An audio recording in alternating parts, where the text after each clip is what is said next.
बिस्मिल्लाहिर्रहमानिर्रहीम। अस्सलाम वालेकुम। मैं हूं आपका दोस्त होम्योपैथिक डॉक्टर मोहम्मद अमीन भट्टी। आज मैं आपसे बदहज़मी यानी डिस्पेप्सिया जिसे कहते हैं या खराबी पेट जिसे कहा जाता है, पेट के ऊपर वाले हिस्से में तकलीफ़, बदहज़मी जैसी अलामत, उसके मुताल्लिक़ बात करूँगा। अगर आप मेरे चैनल पर नए हैं तो मैं आपको वेलकम, खुशामदीद कहता हूँ।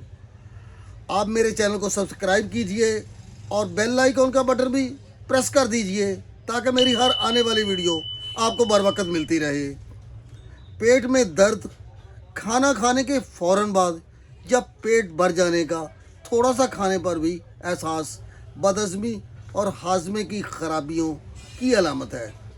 डिस्पेप्सिया और बदहज़मी की अलामत में अगर नज़र दौड़ाई जाए तो पेट में दर्द होता है, जलन होती है, अफारा ज़रूरत से ज़्यादा यानी पेट बहुत ज़्यादा तन जाता है, फूल जाता है, डकारें आती हैं, खाने के बाद मतली, खाते वक्त पेट के भर जाने का जल्दी एहसास, पेट का दर्द जो खाने से होता है खाना खाने के बाद ख़त्म हो जाता है जैसी अलामत होती हैं।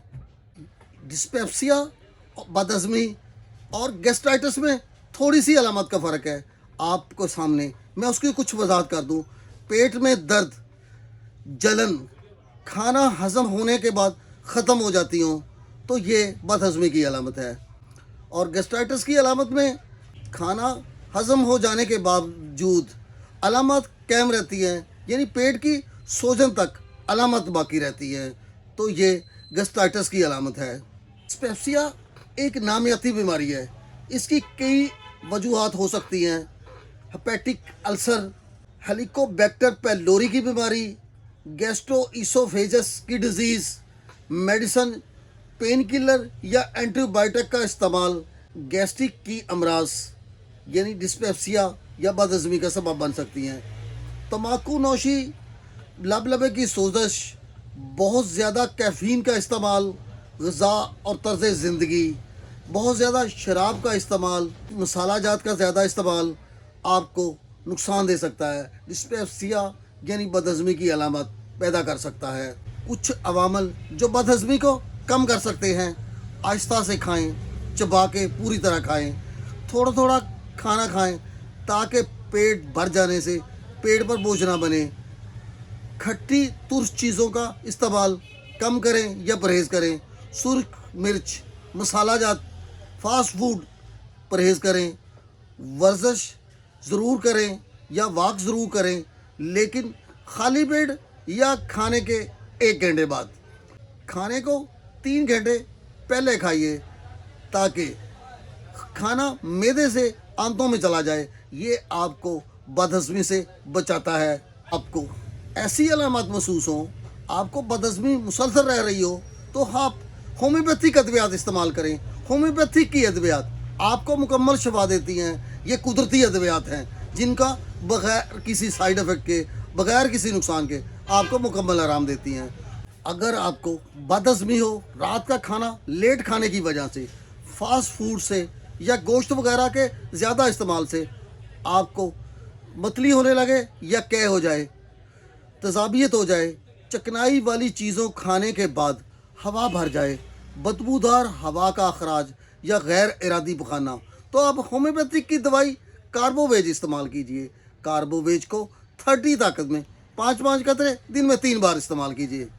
बदहज़मी के लिए एक बेहतरीन दवा जो मसाला जात का ज़्यादा इस्तेमाल की वजह से, मिर्च का ज़्यादा इस्तेमाल की वजह से, अल्कोहल ज़्यादा पीने की वजह से या पेन किलर या एंटीबायोटिक अंग्रेज़ी अद्वियात की वजह से आपको बदहज़मी की शिकायत हो जाए तो आप होम्योपैथिक की दवाई नेक्सोवोमिका का इस्तेमाल कीजिए। नेक्सोवोमिका को 200 ताकत में 5 कतरे सुबह, 5 कतरे दोपहर और 5 कतरे रात लीजिए। इंशाल्लाह एक ही दिन में आपकी बदहज़मी की अलामत मुकम्मल तौर पे ख़त्म हो जाएंगी। जब ग़िज़ा हज़म करने में मुश्किल हो रही हो, खाने के बाद मतली, कै, बदहज़मी और सीने में जलन हो, दूध की बनी हुई मसनूआत, पेट में गैस को बढ़ा दें या असहाल लगा दें, यानी असहाल शुरू हो जाए, मीठी चीज़ों की ख्वाहिश हो, तो आप होम्योपैथिक की दवाई नेट्रम कार्ब इस्तेमाल कीजिए। नेट्रम कार्ब को 30 ताकत में 5-5 कतरे दिन में 3 बार इस्तेमाल कीजिए। होम्योपैथी की दवाई फास्फोरस पेट में जलनदार दर्द, आइसक्रीम वगैरह ठंडी चीज़ें खाने की ख्वाहिश, अलामत में कमी हो जाती हो, कोल्ड ड्रिंक या पानी पीने के बाद, मैदा में गर्म होने के बाद वापस खारिज निकल आता हो, यानी आपके पानी पीने में 5 से 10 मिनट बाद मैदे में पानी गर्म हो जाए और वापस निकल आए, तो आप होम्योपैथी की दवाई फास्फोरस इस्तेमाल कीजिए। अगर आपके पूरे जिस्म में आग लगी रहती हो, महसूस होता हो कि पूरा जिस्म जल रहा है, गर्म है, तो आप होम्योपैथी की दवाई फास्फोरस इस्तेमाल कीजिए। फास्फोरस इन तमाम अलामत में बेहद मुफीद है। इसको 30 ताकत में 5-5 कतरे दिन में 3 बार इस्तेमाल करें। इंशाल्लाह आप बहुत जल्द तंदुरुस्त हो जाएंगे। अगर आपको मेरी ये वीडियो पसंद आए तो लाइक कीजिए। खुश रहिए, शाद रहिए, आबाद रहिए, हमेशा मुस्कुराते रहिए।